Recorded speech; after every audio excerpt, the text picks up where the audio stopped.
굿모닝. 주님은 늘 저와 여러분을 선택하십니다. 여러분 앞에 놓여있는 선택의 순간에 믿음을 선택하시기를 축복합니다.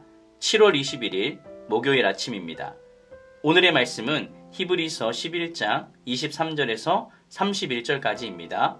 먼저 말씀을 읽겠습니다. 믿음으로 모세가 낳았을 때 그 부모가 아름다운 아이임을 보고 석 달 동안 숨겨 왕의 명령을 무서워하지 아니하였으며, 믿음으로 모세는 장성하여 바로의 공주의 아들이라 칭함받기를 거절하고 도리어 하나님의 백성과 함께 고난받기를 잠시 죄악의 낙을 누리는 것보다 더 좋아하고 그리스도를 위하여 받는 수모를 애굽의 모든 보화보다 더 큰 재물로 여겼으니 이는 상 주심을 바라봄이라.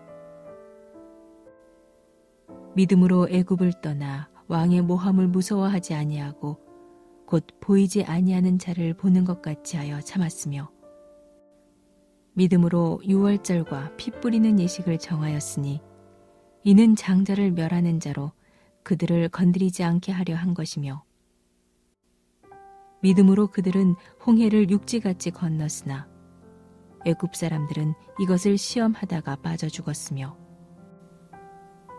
믿음으로 7일 동안 여리고를 도니 성이 무너졌으며, 믿음으로 기생 라합은 정탐꾼을 평안히 영접하였으므로 순종하지 아니한 자와 함께 멸망하지 아니하였도다. 믿음이 더 절실히 요구되는 그러한 시기입니다. 시대가 암울할수록 믿음의 요청은 더욱 커지고 용기 있게 선택하고 행동하고 도전하는 신앙의 사람을 필요로 합니다. 고난을 두려워하지 않고 믿음으로 발을 내딛는 자만이 이 부름에 응할 수 있습니다. 그렇게 믿음으로 참여한 이들로 누가 소개되고 있는지 오늘 말씀을 통해 살펴보겠습니다. 여기에서는 믿음의 사람으로 모세를 제시하고 있는데요. 모세부터 시작하는 것이 아니라 그 시작은 그의 부모의 믿음입니다. 모세가 태어났을 때 부모는 모세가 아름다운 아이임을 보고 모든 남자아이를 나일강에 던져 죽이라는 왕의 명령을 어기고 석 달 동안 숨겨서 키웠습니다. 여기서 아이를 아름답다라고 표현하고 있는데 이 단어는 창세기에서 사용되었던 토브라는 히브리 단어입니다. 하나님이 보시기에 좋았더라. 그 구절에 사용되었던 좋다, 아름답다의 뜻을 지닌 단어입니다. 토브라는 단어는 결국 하나님 보시기에 아름다운 것을 뜻합니다. 세상 어느 부모가 자신의 자식을 보고 아름답지 않다라고 할 사람이 있겠습니까? 여기서 아름답다는 말은 사람의 눈으로 보는 것이 아니라 하나님의 눈으로 볼 때 아름답다라는 의미입니다. 그렇기 때문에 사내 아이를 죽이라는 바로의 명령을 무서워하지 않고 3개월 동안을 숨겨서 키웠던 것이죠.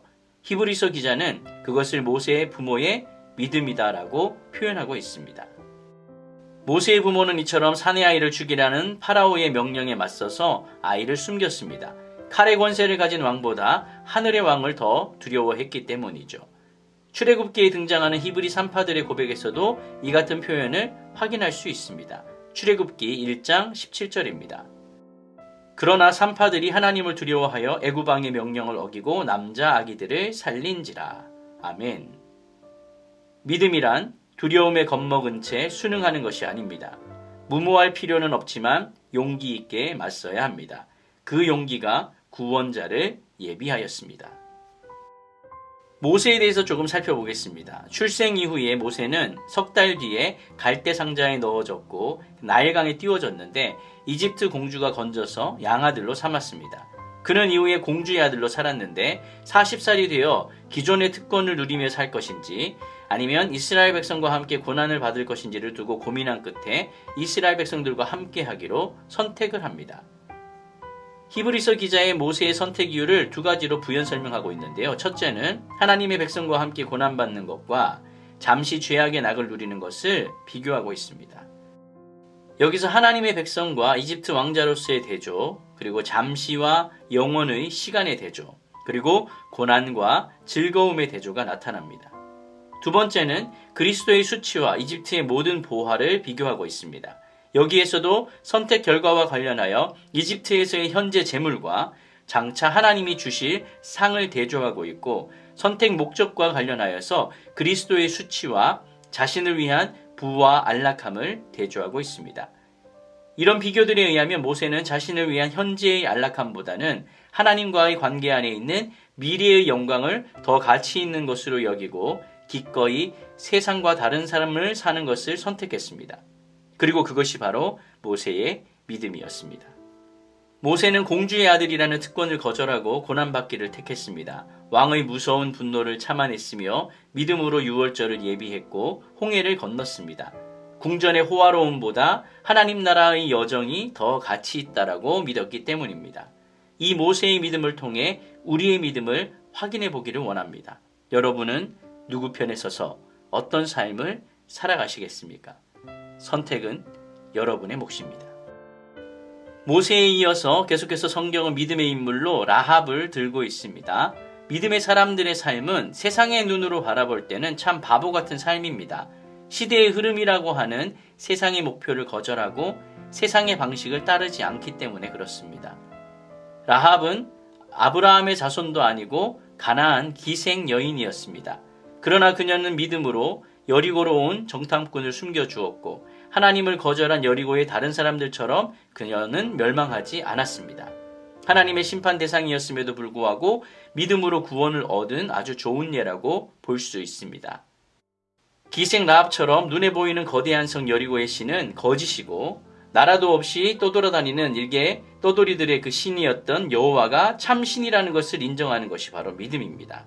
믿음이란 주인을 바꾸고 나라를 바꾸고 내 세계관과 가치관을 바꾸는 것입니다. 세상의 방식을 뒤집고 뒤엎어버리는 것이 바로 믿음입니다.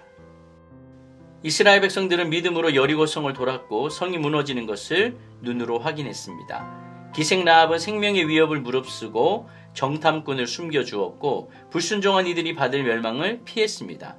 믿음은 말씀에 대한 확고한 신뢰이자 위험을 무릅쓴 과감한 선택입니다. 내게 요청하시는 믿음의 선택은 무엇입니까? 라합처럼 마지막 심판의 순간에 놀라운 믿음으로 구원받은 우리가 어떻게 살아가야 하겠습니까? 말씀을 정리하겠습니다. 믿음의 현실은 낯설고 두렵습니다. 자신의 전부를 걸어야 하기 때문에 숱한 고뇌의 밤과 손 떨리는 두려움에 직면할 수도 있습니다. 그럼에도 하나님의 뜻이라는 확신이 든다면 선택해야 합니다. 두려움을 이기고 내맡겨야 합니다. 연약한 내게 믿음을 달라고 기도합시다. 믿음이란 세상을 두려워하지 않는 것입니다. 또한 믿음은 내가 지금 감당해야 할 일을 잘 감당하는 것이기도 합니다.